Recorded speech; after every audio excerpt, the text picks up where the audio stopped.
Pop stars begged for his blessing, rock legends courted his respect, but behind Prince's velvet mystique was a brutal musical judge with a blacklist, one that would shock even his biggest fans. The world knew him as the genius behind Purple Rain, but insiders claim Prince's standards were so unyielding, he reportedly stormed out of a 2012 Maroon 5 session muttering, "Not a note real," and once refused to stand for the Backstreet Boys at a Grammy afterparty as security watched. Frozen. How could a global icon, worshipped for his artistry, harbor such intense scorn for entire bands? This is the untold story behind top 6 bands Prince hated the most, and the rivalries that nearly tore the music world apart. What did these artists do to land on Prince's hit list? The answers will upend everything you thought you knew about the man in purple. Coming in at number 6 on Prince's blacklist, Maroon 5. The pop rock chart toppers led by Adam Levine may have conquered radio with hits like Moves Like Jagger, but that modern gloss did not fly with the purple one. Industry insiders point to a session in late 2012 at Capitol Records, where Maroon 5 were laying down material for the deluxe edition of their album. Sources close to the control room, including engineer Mike Ralston, recall a tense atmosphere when Prince reportedly dropped by unannounced. Witnesses claim he stood silently at the back for less than 15 minutes, arms folded, while the band worked through their version of Kiss. Then, without so much as a wave, he turned, muttered, "Not a note real," and vanished into the hallway.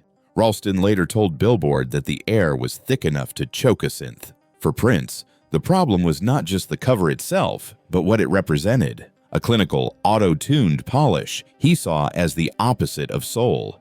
It was a clash between analog sweat and digital sheen, one that Prince, ever the purist, wanted no part of. In his world, authenticity was not optional. It was everything.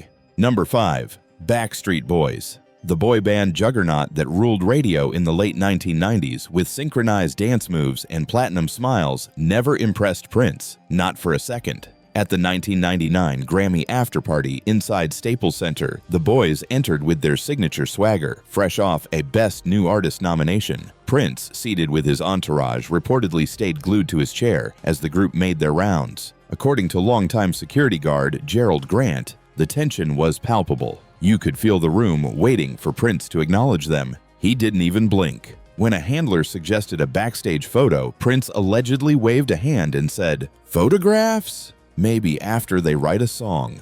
Witnesses claim the comment stung, spreading among label reps like spilled champagne. For Prince, the problem wasn't just the prefab choreography, it was the whole concept of assembly line pop. A sharp line drawn between crafted music and what he reportedly dismissed as bubblegum built by committee. Coming in at number 4, Foo Fighters. The alternative rock juggernauts found themselves at the center of a copyright storm in 2003 when they recorded their own version of Darling Nikki, one of Prince's most notorious tracks, for a B-side release. The band reached out for permission to bring their cover stateside, but the answer was swift and absolute: no. According to Dave Grohl's longtime assistant, Ruth Violet Arzat, Prince's refusal wasn't just about legal control. She claims he told her, behind closed doors, "I don't like anyone covering my work. Write your own tunes." Yet in a twist worthy of Prince's legendary contradictions, Arzat later shared that he privately admired their take on the song, allegedly musing that Foo Fighters embodied the song the way it was meant to be played. The rivalry spilled onto the world's biggest stage in 2007, when Prince slipped Foo Fighters' Best of You into his Super Bowl halftime set, igniting rumors of a musical Cold War. Drummer Taylor Hawkins admitted he wondered if Prince was throwing shade or paying the ultimate compliment. Even after the public snub, Grohl received a late-night call. Prince had cleared their VMA performance after all. For the purple one, it was never about personal grudge. It was about protecting the sacred ground of his own catalog and testing who was worthy to walk it. Number 3. The Rolling Stones. On October 9, 1981, the LA Coliseum swelled with 94,000 fans, mostly there for the world's biggest rock band. But first, they got Prince, clad in nothing but a trench coat, bikini briefs, and thigh-high boots. Prince strode into the hurricane. Brown Mark, his bassist, later described the chaos as food and bottles arced through the air like hail. grapefruits, fried chicken. Anything not nailed down became a missile. Slurs rained from the stands, louder than the music. Promoter Bill Graham tried to calm the mob, but the jeering only grew more vicious. Prince played for barely 25 minutes before fleeing the stage, shaken and humiliated. Backstage, Brown Mark remembers the dressing room thick with silence before Prince disappeared. Straight to the airport, gone before his band could even process what happened. Guitarist Des Dickerson would recall, "He wasn't coming back." The Stones camp, especially Keith Richards, later scorned Prince for daring to challenge rock royalty. But those 2 nights in Los Angeles drew a line. Prince's raw, genre-defying energy crashing into the wall of rock's old guard and walking away bloodied but unbroken. Number 2. Madonna. The queen of reinvention and the Purple One rarely danced to the same rhythm. In the neon glow of an MTV afterparty in 1990, a cluster of industry names watched as Madonna, ever the chameleon, made her entrance fresh off a headline-grabbing performance. According to Prince's longtime tour manager, Alan Leeds, the air snapped with unspoken tension as Madonna worked the room with her signature bravado. Stagehand Linda Worth reportedly overheard Prince mutter, just loud enough for a few to catch, "I dance with my heart." The quip traveled quickly, landing hard among those who knew his distaste for lip-syncing and trend-chasing. Prince, who lived and died by the sweat on stage, allegedly dismissed Madonna's latest transformation as all pose, no pulse.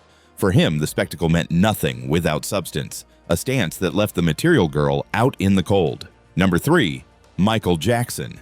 In 1985, the battle lines were drawn over a ping-pong table at Samuel Goldwyn Studios. Susan Rogers, Prince's longtime engineer, watched as Jackson picked up the paddle, only to be humiliated point after point. Prince, never one to miss a moment, reportedly quipped to his crew, "He plays like Helen Keller." Their rivalry flared again in 1987 when Quincy Jones proposed a duet for Jackson's album Bad. The opening line, "Your butt is mine," made Prince bristle. Witnesses claim he slid a mysterious white box labeled Camille across the table, stared Jackson down, and walked. When pressed later, Prince allegedly said, "Who's singing that to who?